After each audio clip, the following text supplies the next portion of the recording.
An adjunct professor at Montclair State University and author of Dogs Taught Me Everything I Know About Business. Dan Geltrude. Dan, so obviously last week was a bit of a roller coaster on Wall Street between that and then the possibility of what some people are calling a recession on the horizon. What do you think we'll see this week? I think we're going to see more of the same, Alex, because this is all being driven by the uncertainty related to tariffs. Look, how about this? We don't even know for sure whether these tariffs are going to go into place in full. Remember, Donald Trump is in the midst of negotiating. So if we get fair trade deals, if the flow of fentanyl were to stop, and if we were able to get illegal immigration under control, we may not see tariffs at all. And we won't know that until the last minute. So for now, with the uncertainty of what's going to happen, we're going to continue to see these markets remain volatile.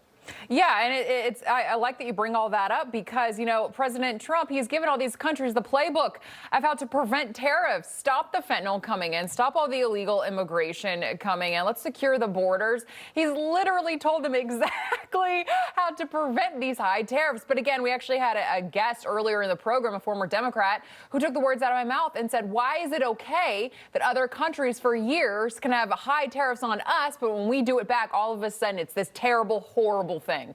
But let's move on a little bit. So Federal Reserve Chair Jerome Powell has this to say. Interest rates probably won't change for a few months while President Trump's policies play out.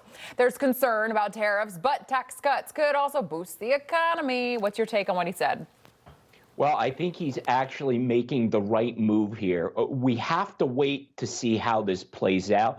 So for the Federal Reserve to start to move interest rates one way or the other is not the right thing. We've never been in a situation like this before where a president has been moving at this speed and proposing these types of tariffs. So I think we need to see how it goes. President Trump has already said, look, there could be some bumps in the road here. Things could get a little rocky, short-term pain for long-term gain. So this is the right move by the Fed chair here. Let's stick with markets for a second, Dan. So NASDAQ is looking to make trading available 24 hours a day, 5 days a week. The New York Stock Exchange is looking to do something pretty similar. How could this affect the overall market? Well, this is something that's been talked about for some time now, but will it actually take hold? There's positives and negatives here. First, if they were to go 24 hours, you have more market accessibility, particularly with international investors. You have increased liquidity. And let's keep in mind that crypto trades continuously. On the other side here, though, Alex, you have more opportunity for market manipulation, which means there's going to have to be tighter controls around compliance.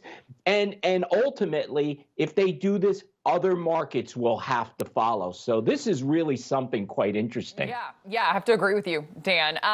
So this next one broke my heart a little bit. The Mexican restaurant on the border plans to close dozens of locations as it files for Chapter 11 bankruptcy. And of course, it joins other restaurants like Red Lobster, TGI Fridays doing the same. I mean, Dan, we know people just, it doesn't seem like they're going out to eat as much anymore.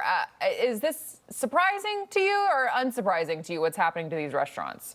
It's not surprising at all, Alex. And the reason I say that is the restaurant business is one of the toughest businesses to make it and be successful out of anything else.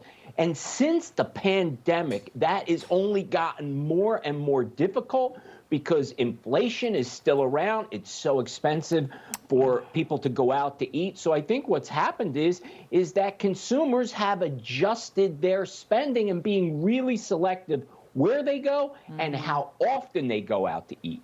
Yeah, and I think that discretionary spending and just going out to eat is more of a luxury, kind of what you were just saying. It's just not happening as much. Dan Geltrude, thank you so much for joining us this morning. Great insight as always. Thanks, Alex.